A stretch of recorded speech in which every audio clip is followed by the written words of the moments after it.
देश की जनता से एक सवाल, कुछ मालूम भी है अपने देश का? कितना नुकसान करा दिया तुमने? कुछ मालूम भी है अपने देश का? कितना नुकसान करा दिया तुमने? सरकारी संस्थाओं के मेयार को बिल्कुल ही नीचे गिरा दिया तुमने। सरकारी संस्थाओं के मेयार को बिल्कुल ही नीचे गिरा दिया तुमने।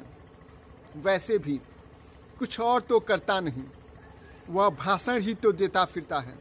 वैसे भी कुछ और तो करता नहीं, वह भाषण ही तो देता फिरता है।